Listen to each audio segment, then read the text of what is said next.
Hi friends, welcome to my channel.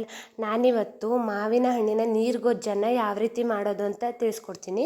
ತುಂಬ ರುಚಿಯಾಗಿರುತ್ತೆ ಮತ್ತು ತುಂಬ ಟೇಸ್ಟಿಯಾಗಿರುತ್ತೆ. ಒಮ್ಮೆ ನಿಮ್ಮ ಮನೆಗಳಲ್ಲೂ ಟ್ರೈ ಮಾಡಿ ನೋಡಿ. ಮಾವಿನ ಹಣ್ಣಿನ ಸೀಸನ್ ಇದು, ತುಂಬಾ ರುಚಿಯಾಗಿರುತ್ತೆ. ನಾನು ಮೊದಲೇದಾಗಿ 5ರಿಂದ 6 ಮಾವಿನ ಹಣ್ಣನ್ನು, ತುಂಬ ಹಣ್ಣಾಗಿರುವಂಥ ಹಣ್ಣನ್ನು ತಗೊಂಡಿದ್ದೀನಿ. ನೋಡ್ತಾ ಇರ್ಬೋದು, ಚೆನ್ನಾಗಿ ಕ್ಲೀನ್ ಮಾಡ್ಕೊಂಡಿದ್ದೀನಿ. ಈ ರೀತಿಯಾದ ಗಳ್ತಿರುವಂಥ ಹಣ್ಣನ್ನು ತಗೊಂಡಿದ್ದೀನಿ. ಅದನ್ನು ಚೆನ್ನಾಗಿ ಕ್ಲೀನ್ ಮಾಡಿ ಸಿಪ್ಪೆ ಬಿಡಿಸ್ಕೊತಾ ಇದ್ದೀನಿ.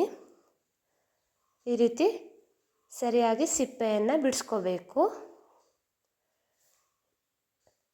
ಸಿಪ್ಪೆಯನ್ನು ಚೆನ್ನಾಗಿ ತೆಕ್ಕೊಳ್ಳಿ. ನಾನು ಒಂದು 4 ಹಣ್ಣನ್ನು ಸಿಪ್ಪೆ ಬಿಡಿಸ್ಕೊಂಡಿದ್ದೀನಿ ನೋಡಿ. ಈಗ ಇದಕ್ಕೆ 1 ಸ್ಪೂನ್ ಆಗುವಷ್ಟು ಉಪ್ಪನ್ನು ಹಾಕ್ಕೋತಾ ಇದ್ದೀನಿ. ಹಾಗೆ 2 ಸ್ಪೂನ್ ಆಗುವಷ್ಟು ಬೆಲ್ಲವನ್ನು ಹಾಕ್ಕೋತಾ ಇದ್ದೀನಿ. ನಿಮಗೆ ಸಿಹಿ ಜಾಸ್ತಿ ಬೇಕು ಅಂದರೆ ನೀವು ಇನ್ನೂ ಸಿಹಿಯನ್ನು ಜಾಸ್ತಿ ಹಾಕ್ಕೋಬೋದು. ಮತ್ತು ಈ ಮಾವಿನಕಾಯಿ ನೀರುಗೊಜ್ಜಿಗೆ ನೀವು ಸ್ವಲ್ಪ ಹುಳಿ ಇರುವಂಥ ಮಾವಿನ ಹಣ್ಣೆ ತೊಗೊಂಡ್ರೆ ಚೆನ್ನಾಗಿರುತ್ತೆ. ತುಂಬ ಸಿಹಿಯಾಗಿರುವ ಮಾವಿನ ಹಣ್ಣು ಅಷ್ಟು ರುಚಿಯಾಗಿರಲ್ಲ. ಈ ರೀತಿ ಚೆನ್ನಾಗಿ ಮಿಕ್ಸ್ ಮಾಡ್ಕೋಬೇಕು. ಈಗ 1/4 ಕಪ್ ಆಗುವಷ್ಟು ನೀರನ್ನು ಹಾಕ್ಕೋತಾ ಇದ್ದೀನಿ ನಾನು. ಈಗ ಒಂದು ಬಾಣಲೆಗೆ 1 ಸ್ಪೂನ್ ಎಣ್ಣೆಯನ್ನು ಹಾಕ್ಕೋತಾ ಇದ್ದೀನಿ. ಆನಂತರ ನಾನು 3ರಿಂದ 4 ಕೆಂಪು ಮೆಣಸನ್ನು ಹಾಕ್ಕೋತಾ ಇದ್ದೀನಿ. ಈಗ ಅದನ್ನು ಚೆನ್ನಾಗಿ ಹುರ್ಕೋಬೇಕು.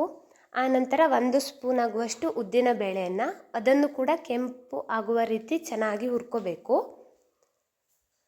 ಆನಂತರ ಒಂದು ಚೂರು ಇಂಗನ್ನು ಹಾಕ್ಕೋತಾ ಇದ್ದೀನಿ, ಅದನ್ನು ಹುರ್ಕೊಳ್ಳಿ.